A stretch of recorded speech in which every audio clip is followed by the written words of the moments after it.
what I've learned over time is it's lots of gut. I used to not be I used to not be comfortable operating with gut. I operated more with my head. I've learned to start to use head and heart and gut to try to understand what would be the cultural intersection. And I think it's also, we have the big tool of social media at our fingertips. And if used in a way that's, you can make yourself more knowledgeable about what's going on there versus getting sucked in the black hole that we all get sucked in. It's like, that's how you can learn what's going on and what catches wind. And what's interesting is like culture will obviously always change, and the tide around us is constantly changing. So for a brand to have longevity, it has to have a few foundational staples that never change. And that's the tough part of marketing, is figuring, as you know, is figuring out what are those staples and what are the things that can evolve. And that whole Rubik's Cube is what is so amazing. Welcome to Growth Untold, the podcast, where we dive into thoughtful conversations and insightful discussions with world-class people, all with the aim of inspiring, educating, and empowering our listeners. We are thrilled to have you here with us on this exciting journey to explore the diverse stories and the ideas that have the power to shape the world for the better. Welcome to Growth Untold, the podcast.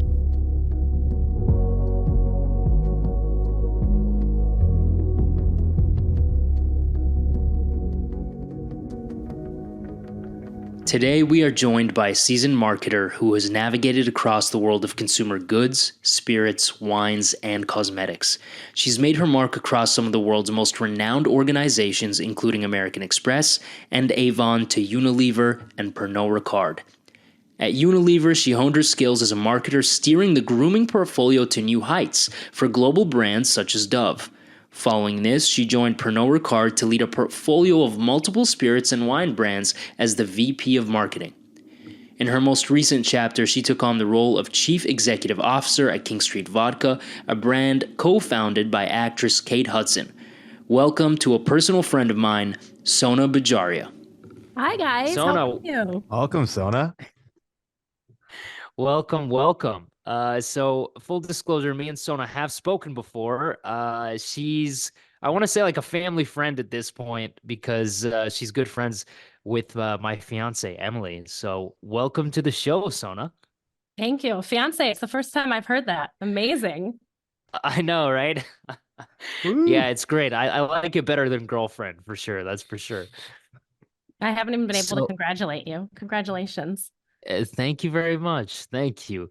So, you mentor Emily because we have a gin company called Dharma Gin, and you've spent a lot of years at Pernod Ricard, one of the biggest, if not the most reputable wine and spirits brands in the world. But before we get there, we usually like to kick off the podcast by asking a little bit about you, your upbringing, where you're from, where your family's from.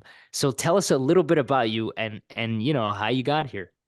No problem. And I hope maybe I'll turn into a therapy session. But That's great. We love that. Oh, that's what the podcast is all about.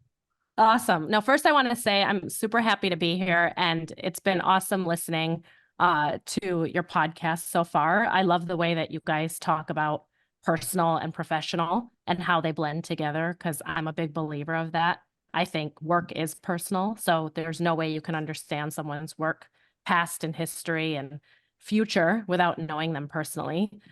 So I pretty much got into the world of marketing through a windy path. I am first generation Indian American. My parents came here from India in the late 60s with pennies in their pocket, similar story to what we've heard. And, what I saw in front of me was the options to be a doctor or be an engineer. I went to University of Michigan, go blue, big win. And I went into the biopsychology route, taking all science classes, pushed my way through organic chemistry twice and got my first C's in my lifetime, but kept pushing through. And I loved chemistry, by the way. Growing up, I was in AP chemistry, but biochemistry was a whole different yes, world. It was a whole yes. different beast. So I feel you there. I feel you there. I went to U of T for neuroscience for a year and did the sciences growing up. So I feel you. Yeah, and organic chemistry just didn't click for me in my brain, and I started to ask myself, like, why am I doing this? It was senior year, but I did enjoy the psychology classes that I was taking. I was loving understanding how the mind works and how it affects behavior. And then I happened to take a marketing class through Michigan's business school and absolutely fell in love with that. And I then thought maybe there was a different route for me. I actually thought I was going to go help people and be a clinical psychologist.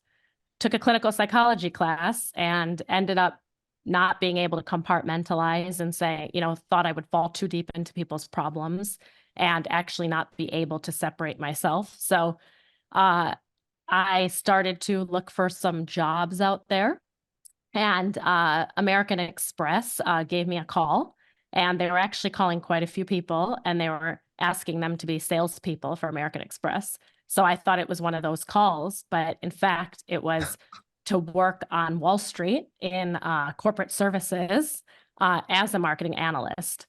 I jumped at the chance to go to the Big Apple and go to New York City and move there with American Express. Life has a funny way of working out, because what American Express gave everyone who got an offer out of college was a trip to Europe for you and a companion.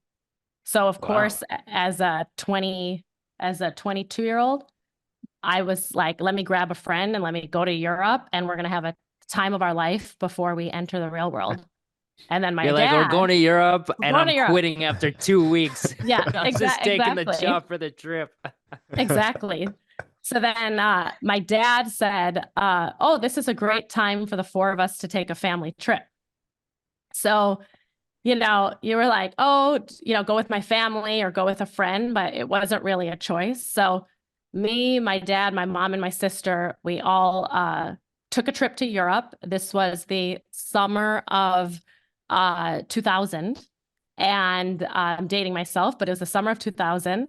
We go to Europe. We spend 2 weeks there. My dad was a photo fanatic, and so he took tons and tons of pictures. And then I moved off to New York, left Michigan. We were here with 10 of my college girlfriends, had the time of our life. We definitely we worked to live. We didn't live to work. And we went to plays, we went shopping, we went to the clubs. Wow. We were having a blast. And Sona, this was your first time moving away from home, I'm guessing. Yes. Yeah. So this was an insane experience in New York City. Yes. In like your 20s with your girls. You're working for Amex. Like, this must have been absolutely incredible. Yeah, it was amazing. It was really a dream come true. And this was before 9/11. New York was very different at the time. And it was so freeing and just amazing to be here in the city. And then in July of 2001, I got the dreaded phone call from my mom saying that my dad was having some stomach pains from his travels, and they went to the doctor, and the doctor found a mass in his pancreas. And the doctor said, I would go live whatever life you want and the memories you want, because the doctor had come to the conclusion that it was pancreatic cancer. So wow. I had, at the time, I was lucky enough to not have been touched with cancer until that point. This was, over 20 years ago. And I called my ex-boyfriend at the time, who was a doctor, and I said, my father has pancreatic cancer. And he just said, I'm so sorry. And it was like the worst words you could hear, especially coming from a partner of yours. And I then worked with a mentor of mine at American Express, who I still am very thankful to today, that he said, let's build up your vacation days and why don't you go home and be with your father? And when you're 22, right out of college, you think you are quite important in the corporate world. You don't understand the grand scheme, but he really encouraged me to go and be with my dad. So I flew home in end of July of 2001, spent time next to my father. And unfortunately, the cancer got the best of him. And he passed away on August 29th, 2001. And Wow. it was 30 days from diagnosis. And it was really, really difficult, to say My the gosh. least. And then 9/11 happened like a few weeks later. Yep. And 9/11 happened a few weeks later. And the bridge that collapsed that connected the financial center to the World Trade was the bridge that I walk through every single week to go to American Express headquarters for my allergy shots. And so I vividly know that bridge, and I wasn't there for 9/11, but the phone was Thank ringing God. off the hook. The phone was ringing off the hook because all of my colleagues were running for their life and were covered with soot. And it was like very, very vivid, but it was all a massive nightmare. And so, God bless the souls of 9/11, but it was a really, really hard time for me because I was affected in a different way. Yeah. Uh, And to talk a little bit about how you got through all that, because I mean, this is a lot happening at the same time, and you live in New York, like you yes. live where 9/11 happened 2 or 3 weeks after your dad passes away. How'd you get through this time, especially being, this was your first time moving away from home. So you lived Yeah. in New York on your own, you're in your early 20s. How did you get through all this? So, I always say to people that the pain never goes away. Your mind just stops analyzing it over and over again. And it just becomes less that time you think about it, but the pain and the memories never go away. So what I did actually to cope was that I wish I had gone to therapy, but what I did is I clinged to all of the TV shows that were talking about people who had lost their parents at 9/11. So I clung to the words that people would say. I would just try to live in those words of advice because it was all around you. And it was 24/7 people were talking about this. So you got to immerse yourself in death and immerse yourself in mourning. And so a little bit of a blessing in disguise is that I stayed with my mom for the next like several months, and I decided to find a job in Michigan. Michigan and the rest of the country and world was going through a tough economic climate at the time. And I applied to 250 jobs. Oh my gosh. Yes, Only, I only applied to 250. 250 jobs. Wow. And I ended up getting a role at an advertising agency doing research, which was a bit different than the American Express path. And to be honest with you, I didn't know what I was looking for. I was looking for a job. I was looking for a job in marketing. But marketing has many definitions. Marketing is brand management, it's advertising, there are many different routes you can go. I didn't understand. So I took the research job at an advertising agency, learned a lot, but ultimately was realizing that's not where my dream is. But I didn't know where my dream was. And I was able to be there with my mom, which was massive and probably really helpful for both of us. And me and my ex-boyfriend started to drift as you become a different person, probably, some other issues were there. And then I ended up getting a role through my network at Unilever on Dove. Little did I know that this was going to be a nice little door opening to the next chapter of my life. I got this role as a brand assistant. I was a little frustrated that I was a brand assistant for the fourth year.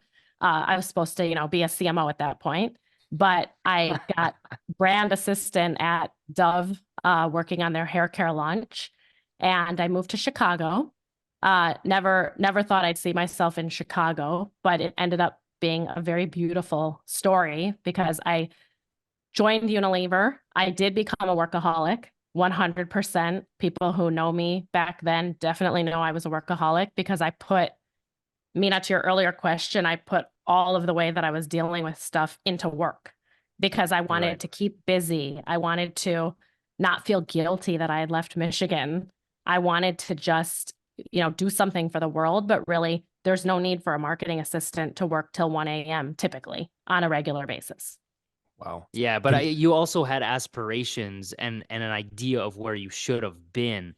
And I talk about this a lot, but I think the one thing in my industry that has really messed with my mind is the expectation from myself to be at a certain point in a certain time frame. And when you do that to yourself, it can really mess you up because you start getting down on yourself. You start going, well, I should be here by now. Like, why haven't I gotten there? Why is this taking so long? And so I can imagine, because you just said, and that's why I laughed, you said, oh, I should have been a CMO at this point. You were probably thinking like, what's going on? Like, it's impatience. Yep. Yep. Absolutely. Like I didn't enjoy the journey as much back then. It was more about the destination for sure. And then, but through this, I met beautiful friends. I met so many friends that I am still very, very close to that are like family right now. Because we were there till 1 a.m. together at the office uh, Unilever supported me and sponsored me through an MBA. So I got an MBA at Kellogg Wow. at Northwestern.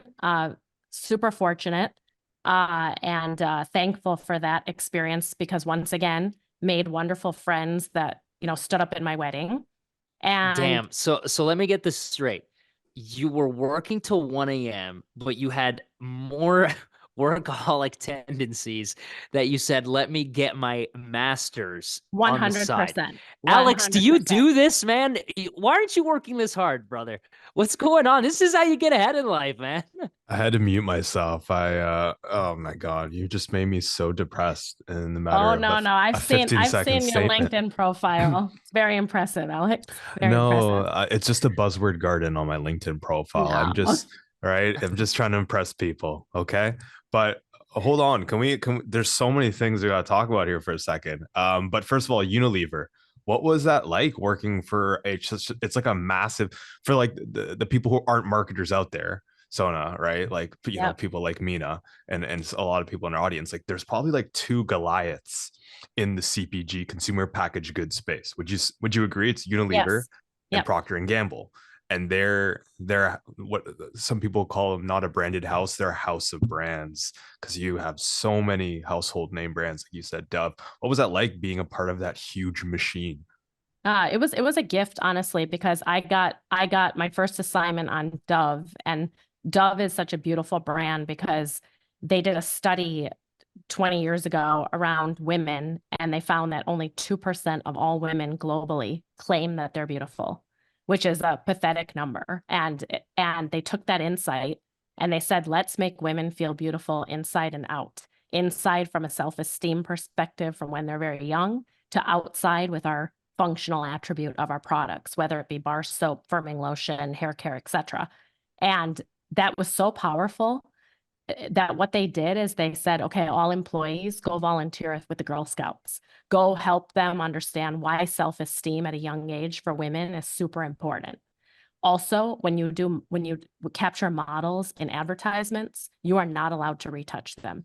You need to love every quote unquote flaw, every bump, every mark, because women are beautiful inside and out. And to learn branding in that perspective from the most pristine way was a gift, because I still have my Dove brand white book, and it tells you what the brand is about. What do you do and what do you not do?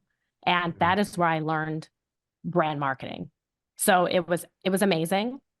And what it was like is you were working, they always say like work around people that are smarter than you. It was absolutely that kind of place.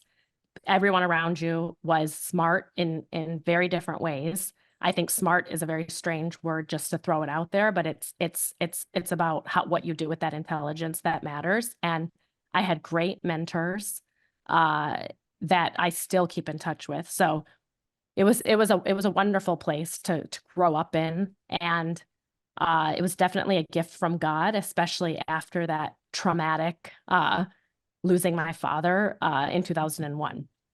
So I That's amazing. stayed. So yeah, so you did that for 7 years. And what really sticks out to me when I was learning about you is you tend to stay places very long. That doesn't really happen anymore.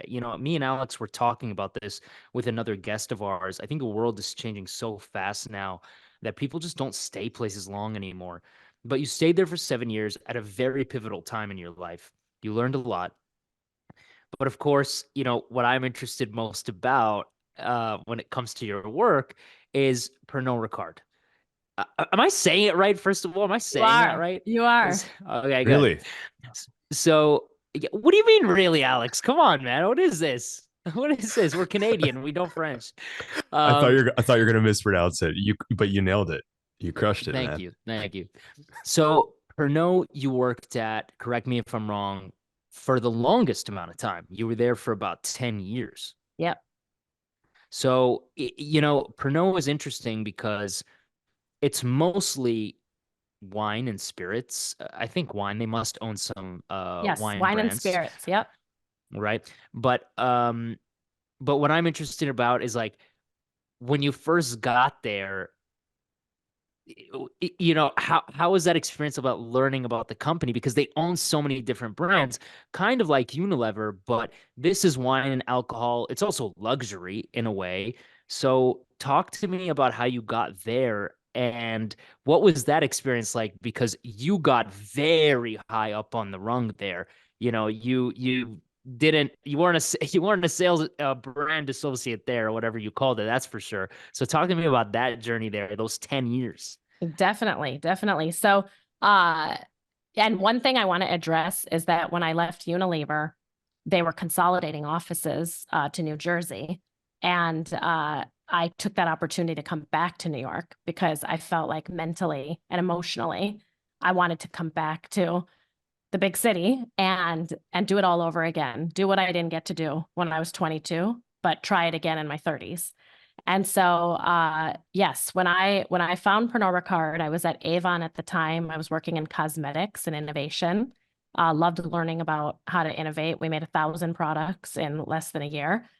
And what I have a love for is brand marketing. I love the grade between a functional and emotional side and how you define it, essentially. And I actually was on trolling on LinkedIn like we all do, and I saw a job for Kahlua. And I said, "Hey, I drink Kahlua. Let me go talk to them about this role." They talked to me about Kahlua and they said, "Hey, we've got another role for you, Jameson Irish whiskey." And at the time, I had not had any Jameson Irish whiskey. I was more a vodka girl, a Kahlua girl, and I took the interview. And at the time, they were marketing to men. I had never marketed to men, and I thought, okay, I'd always marketed to women. Let me try to grow my repertoire of marketing, and let me go and try to market to men, because at the time that was the strategy. And to answer your question, it was quite a transition. It was quite a wake-up call on how you transition industries. And I don't know if either of you have worked with Irish people, but that's another gift. Irish people are the best. And I had the opportunity to go to Ireland 18 times in my career with Jameson. Wow. And the story of Jameson is just beautiful. But what you have to understand when you go to the spirits industry is it's a 3-tier system. You've got the distributor, the retailer, and the consumer. It's very different than when you're doing deodorant or hair care at Unilever. And so you had to quickly learn and adapt and evolve rather than the other way around. No one was going to adapt to you.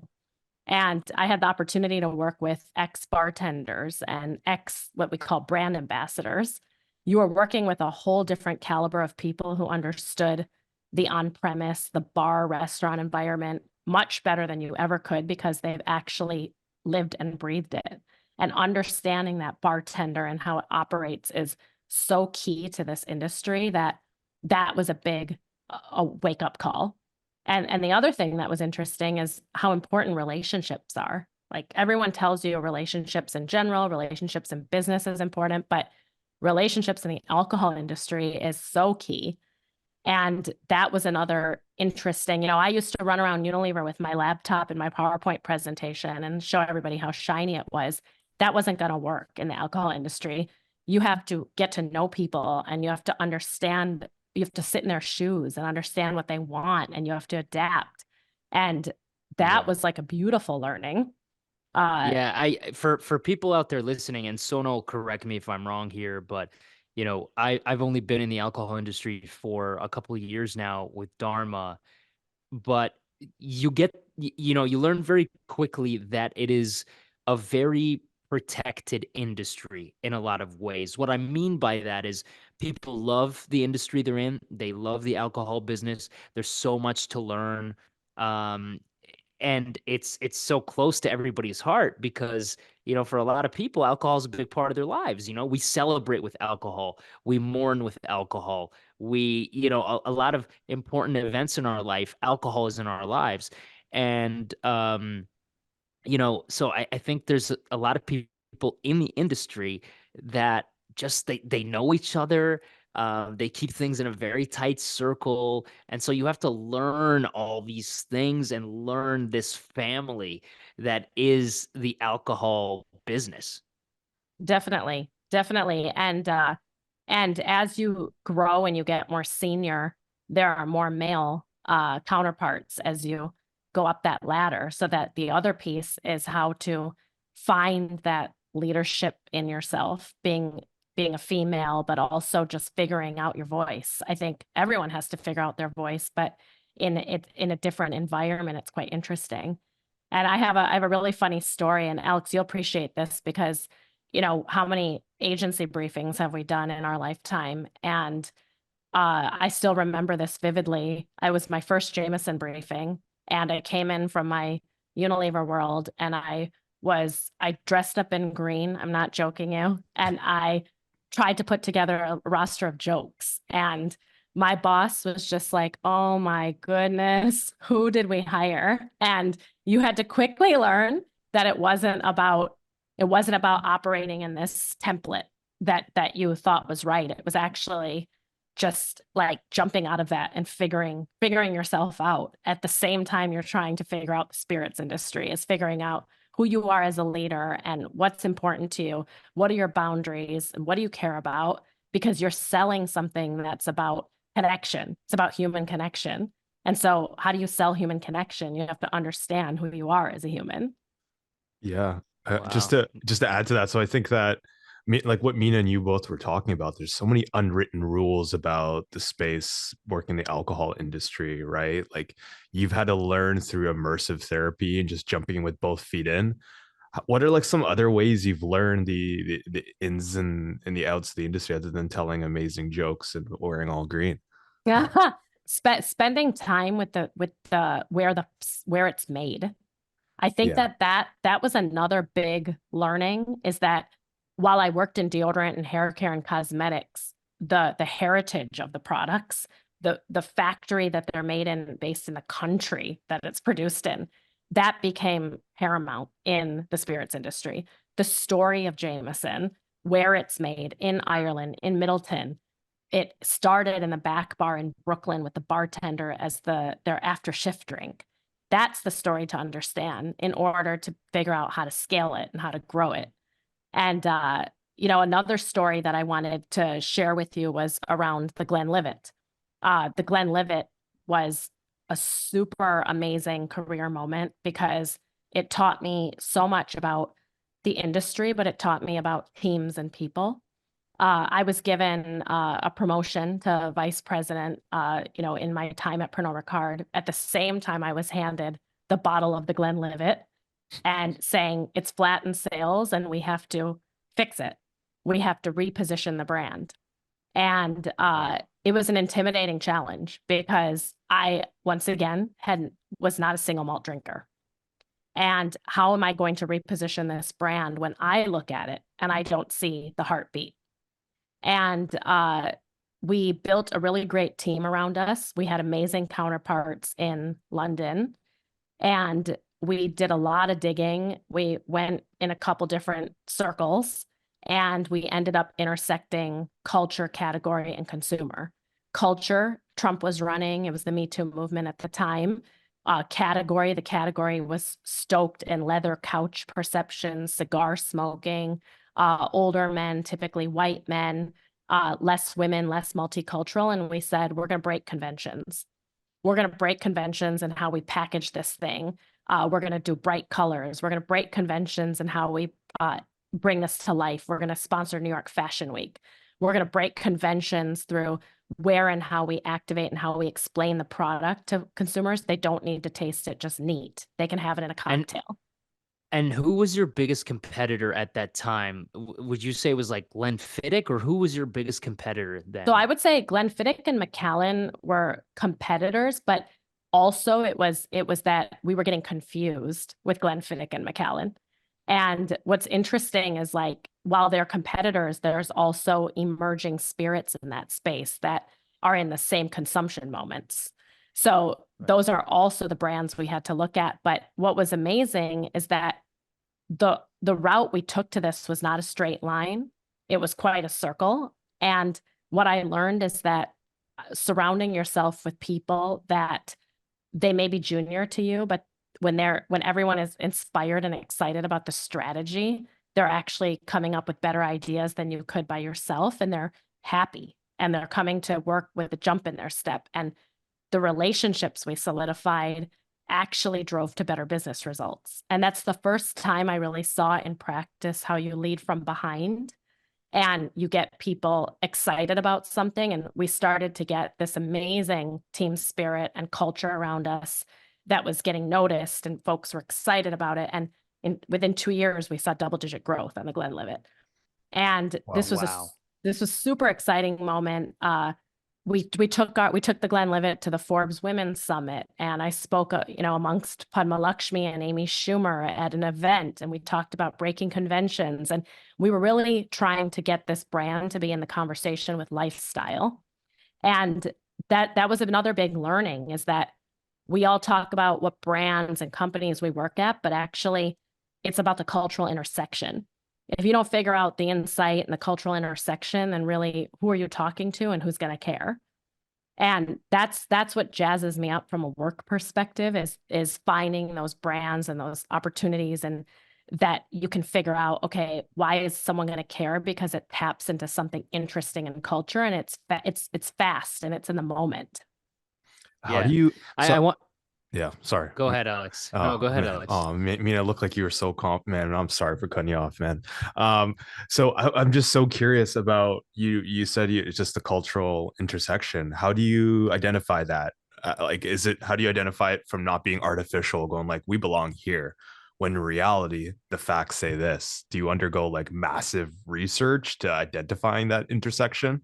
Like, what's the process like for that? Yes, you know what I think? I think what I've learned over time is it's lots of gut.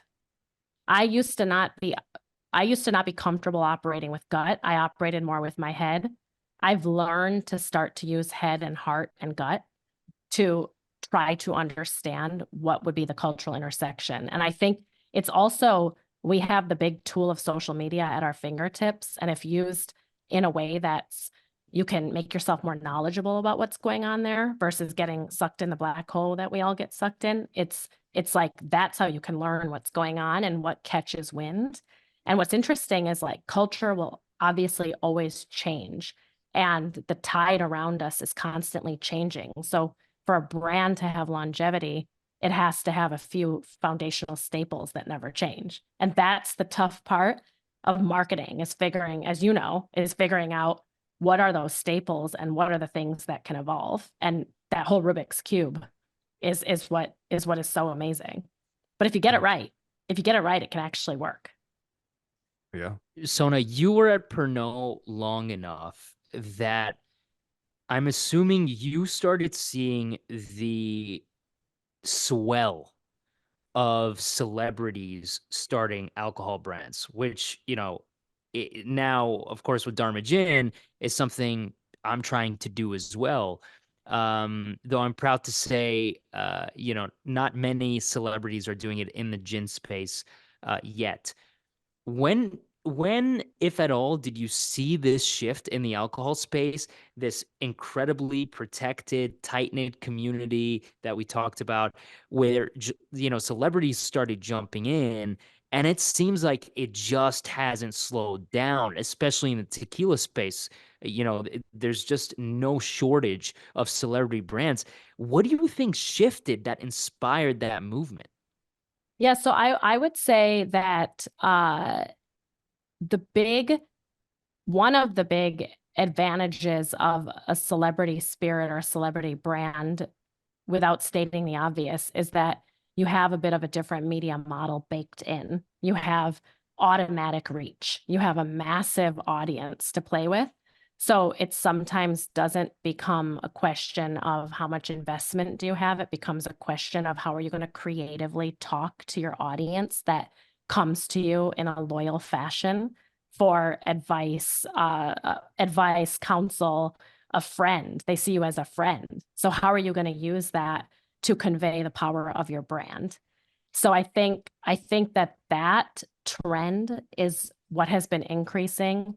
The social media wave has been around for a while, but the way that social is being used has headed in one direction. And so I think that has been the tidal wave that has helped celebrities jump into spirits. I think lots of celebrities are doing it well, and then some have opportunities to improve, as we see. I think one massive compliment to Dharma Gin is that you have to have the quality of your spirit. You have to have a product story. You have to have a reason and a rationale for every ingredient to have gone in there. So that's what I love about Dharma Gin, but that's what I would recommend to all celebrity spirits on top of getting that cultural insight, consumer and category trend nailed and finding that sweet spot. That's one of the reasons I went and joined Kate Hudson on her journey with King Straight Vodka as well. I worked with her last year and had an amazing time working with that team to help build and clarify the King Street story. Yeah, so tell us about that because you, like we said, you were at Pernod for 10 years. You got up to incredible, heights. You were the VP there. You worked directly under the CMO, and you then got the CEO position at King Street Vodka. So talk to us a little bit about that. And is alcohol something you want to continue to do? Do you want to go back to, consumer product goods? Tell us now at this stage in your professional career where you're at. Yeah, definitely. So I found King Street Vodka through my network. I think as you grow in your career, I think we're all realizing the importance of your network and keeping up with your network. Sometimes it's the last thing on our list, but authentic relationships with people is really what's important. So I feel like I can always get better at that. But I did meet the King Street Vodka team through my network, and every conversation got better than the last, and the challenge and of the brand and the future ahead became more interesting in each conversation. And then of course I met Kate Hudson, and she blew me away with her entrepreneurial savviness and vision. She had a lot of the dreams that I had in terms of building a brand, as well as uh, helping women really get a seat at the table, and especially in spirits, when sometimes that there's an opportunity for that as you rise. Uh, in terms of my next step, I love brands, so I'm interested in working with lifestyle brands. It can really be in any category, but something that has that functional and emotional benefit, and you need to clarify the gray in between. That I think is where the magic of marketing happens, and it doesn't just take that; it takes people, and it takes teams and people that are really good at what they do. And if you can add that all together in this like magic ball, and it all works, then you've got something awesome going. Yeah, I want to go back to something you said earlier about social media and branding. Is what you were saying that social media has now become more intimate, especially when it comes to celebrities, in the sense that celebrities are, or people feel that they have a closer access to celebrities, that they know more about their daily lives, that they're like their friends? Is that when you meant when you said there was a shift in social media? Yeah, I think we have all learned that consumers are becoming more and more savvy every day and they're able to cut through the BS. But all consumers and people want authentic relationships. They want authenticity. So as they have complete access 24/7 to their social channels, people want that realness, but they also want to feel in the inner circle. They want to feel the intimacy. And so celebrities are probably under tons of scrutiny by consumers because you can always find something wrong. You can always like point out a flaw. But at the end of the day, if like 80/20 is authentic and real and you feel close to the person, you feel like you know them, that's when probably it's most in tune with giving a message about your brand.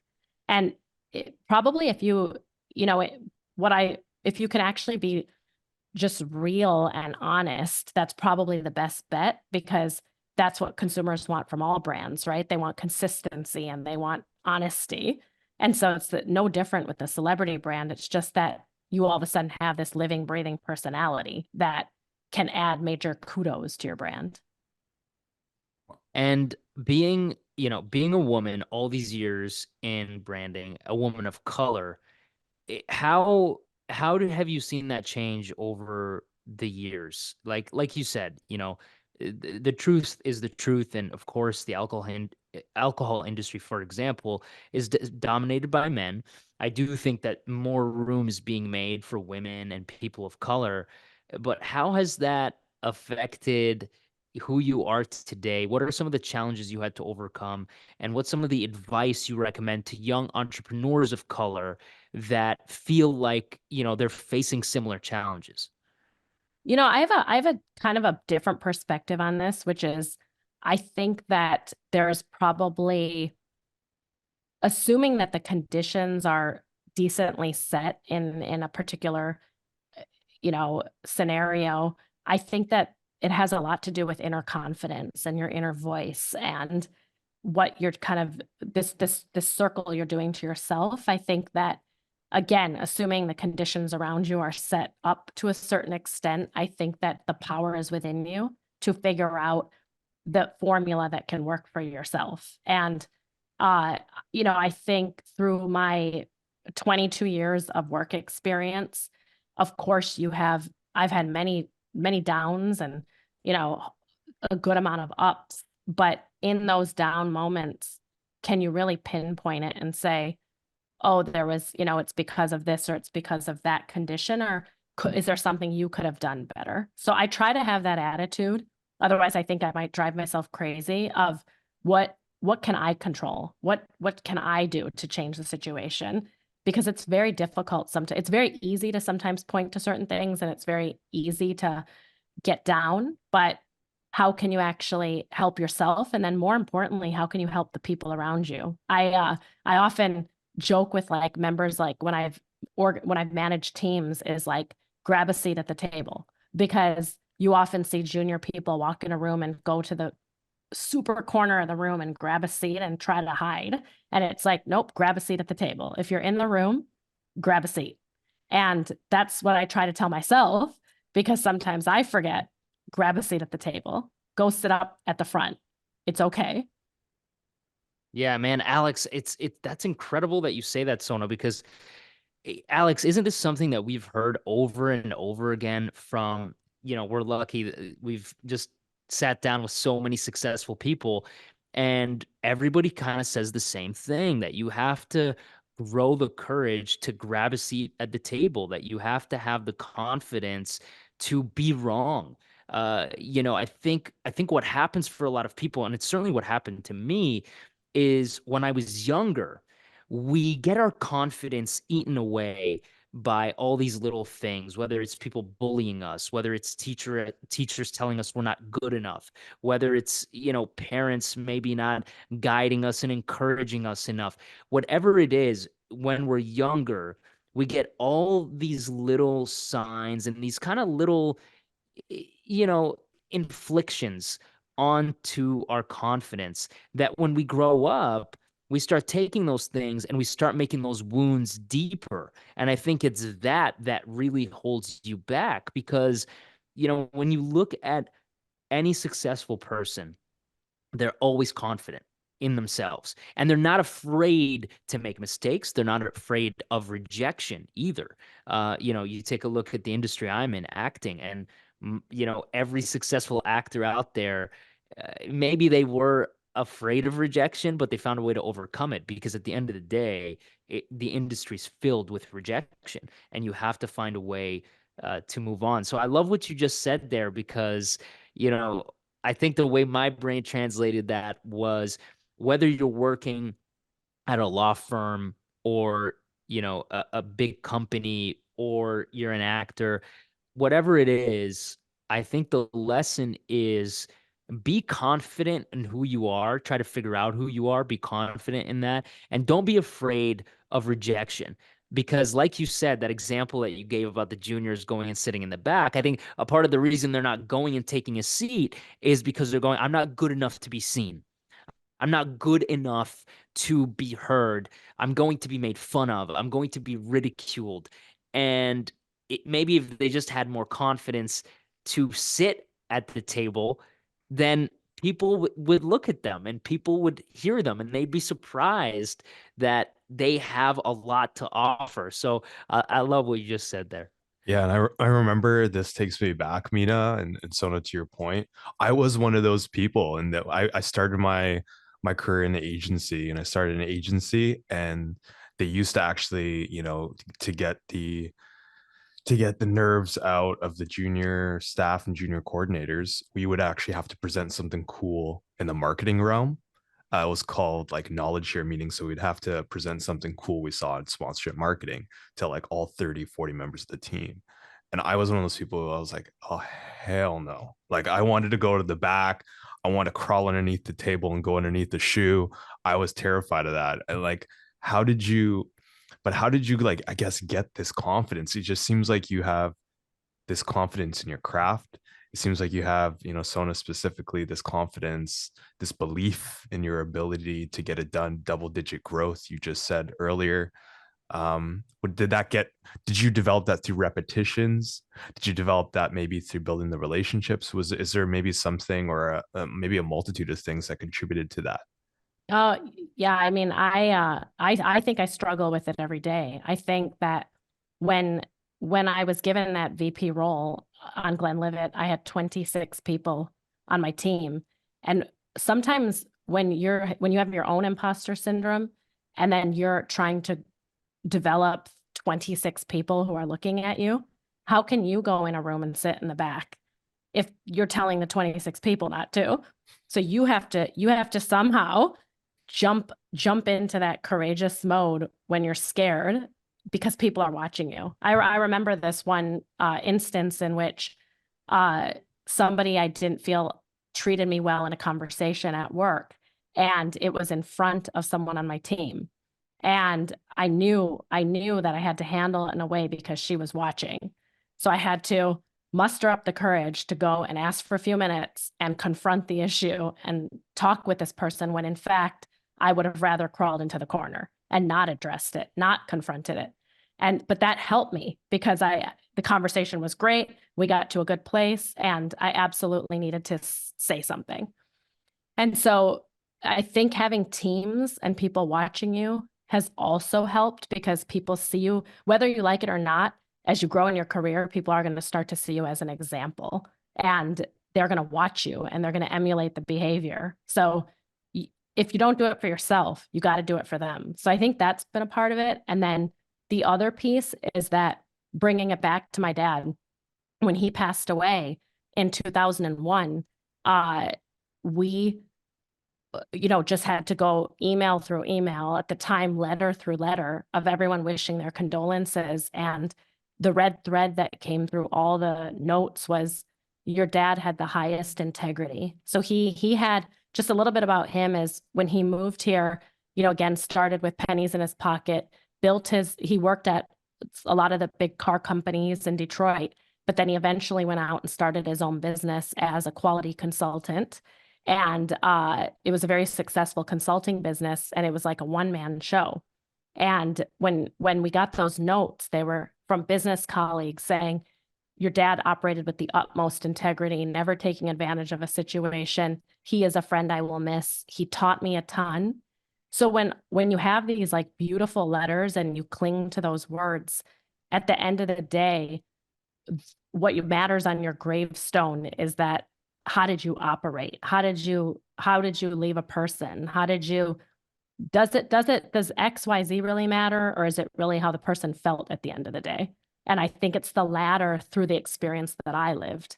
And so I take all of those, like, really, you can call it cheesy, but I take all these like life lessons, and I just bund them all up and be like, okay, if this is your last day, and I don't want to live with regrets, how am I going to act today? And it's a lot of pressure, but it's also, like, I think, real. It's like, that's the story that I was given, just like we were all given different stories, and we all have our trials and tribulations. I'm not the only one here. Yeah, it sounds And like. now, Mhm. Sorry, it sounds like, honestly, and it was just consistent with something that I wanted to bring up, which is, it was coming across a LinkedIn newsletter where you were featured in it, and it's similar to the sentiment that you're sharing here about living each day like it's your last. And it seems like that profound memory, or that moment that happened to you in your life with your father passing, was probably one of the greatest teachings you've learned about life, and Yeah. treasuring each moment, right? Yeah. And it seems like it's honestly been a major contributor to your success and the Yeah. outlook of your life every day. Yeah. Would you say that's Absolutely. correct? Absolutely. And why I mentioned that Europe trip is because those are the last pictures I have. And imagine, at the time, I was like, oh, I got to go to Europe with my family, not my friends, and have this like wild trip. But I actually got an entire photo album out of that. And I wouldn't trade that for a second. So it's just interesting how life works out. Like, you sometimes don't see the madness through the method to the madness, but then you may see it like 20 years later, and like, that's how I feel like life is. yeah, when I look back at my life now, more and more, I recognize that my most powerful moments come from my darkest times. And it's incredible it just, life happens that way. And I tend to think a lot of it like, like plants. If there's a storm one night and these plants get a ton of water, and they tend to grow the most when there's sunshine on the other side. Yeah. And I think that's just, it's true. It's hard to see it in the moment. It's hard to tell people, like, hey, while this really shitty thing is happening to you, try to figure out a way to take advantage of that. Yeah. It's not done consciously, but, I think unconsciously, just having that hope when something bad is happening to you, of like, this is really crappy. I'm going to get through this, and I'm going to, sit in it, but knowing that, better days are Yeah. ahead. And for you, Sona, now being a mother, you still live in New York, by the way, which, I mean, you must freaking love New York, because there were so many opportunities for you to leave New York, and you always found a way back. But being a mother in New York now, and how do you balance that with your incredibly busy lifestyle? Yeah. My son, so I got married later in life. I found my partner on the later side, but he was definitely well worth waiting for.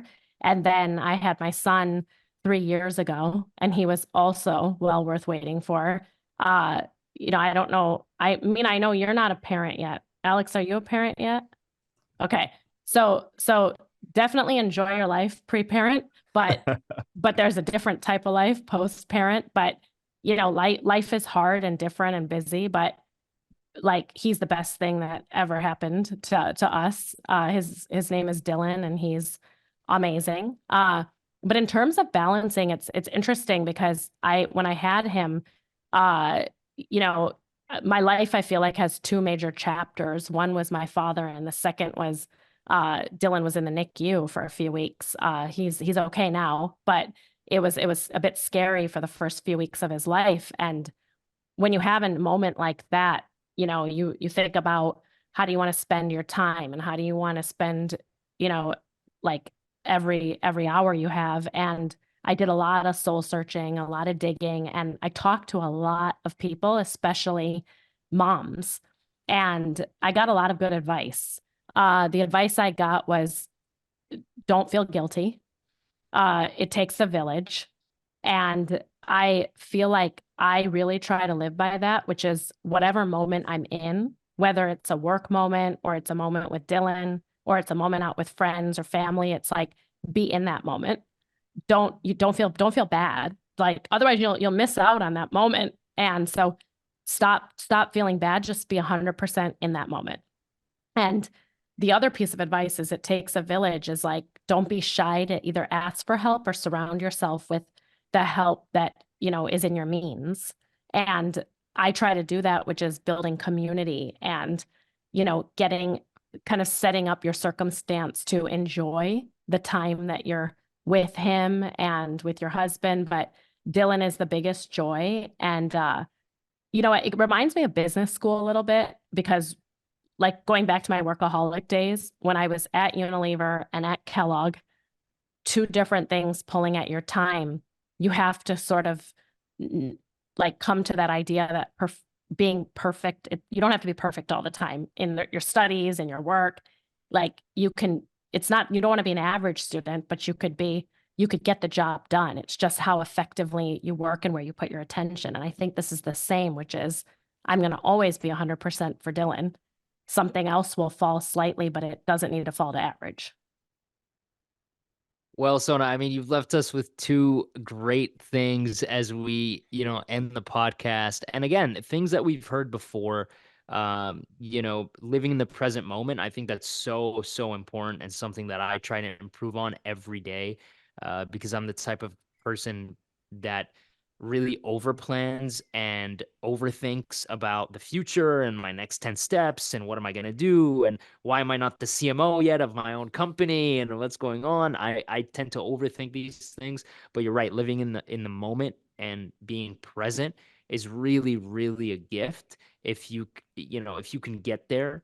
And the other thing is, about community.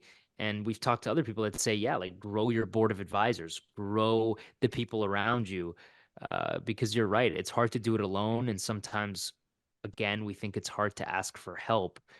But, having mentors, which I'm so lucky that Emily has you, and having mentors in your life that you can speak to, that you can call upon is really important. And it's something that I've realized now as I'm in my 30s that I just haven't nourished enough in my life. I wish I had more mentors, or I wish I had, put in that effort to develop those relationships a little bit more. But it really is so important. Alex, Definitely. You have anything as we finish off here? No, you wrapped it up well. But the thing I took away, Sona, from you, just from observing and um, and just this whole conversation, it's just like you have such an innate curiosity for everything, like just life. And like you seem like such a person who's like dedicated to always pushing the envelope every day too.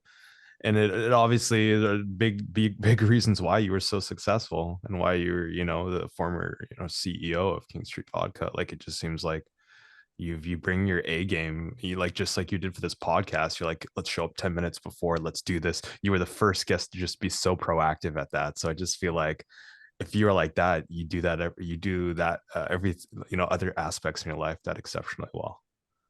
Oh, thank you guys. And you can feel free to cut this part, but I just wanted to say kudos to both of you because I did my own sort of getting ready for this, watching a couple podcasts, like looking at both your profiles, but I'm so I'm so impressed by both of you because you guys have this like amazing long standing friendship and like school experiences that are so interesting. And while people can probably relate, it's like, what did you guys do with that? And I think making this podcast about, I don't know, call it the unsung heroes, maybe like the not the not celebrity people that maybe have a story to tell is quite interesting. And it's funny because I was like, Alex, I was looking at your, history, your work history. And me and I was looking at like the Aladdin trailer and just like, it was like, I was like cheering from the side of like, you guys go, like, go get this. And I hope that the podcast is already successful, but I hope it continues to have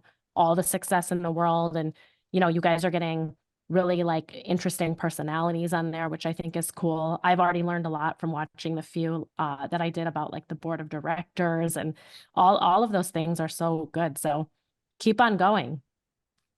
Thank you. Sona. Thank you so Appreciate much. it. And yeah, thank you for saying that. We've been it's tough. It's tough growing anything, right? It's tough building anything, especially in the beginning. You don't have many resources. You're doing it all yourselves, and it's tough. But we think it's important, and you know, we'll keep going, and you as well. We're wishing you the best on your path forward, whatever that may be. And I think it'll be the greatest and biggest and most rewarding thing yet for you. So whatever that role is, I hope it's Darmajin, but whatever that role is, yeah, good luck. You're gonna be amazing. You'll kill it. Awesome. Guys, Amazing. thank you so much. This was fun. Thanks, Sona. Thanks for tuning in and listening. Please subscribe, share, and join the journey of growth untold. Don't miss a single nugget. Hit that follow button now on Apple, Spotify, YouTube, and Instagram.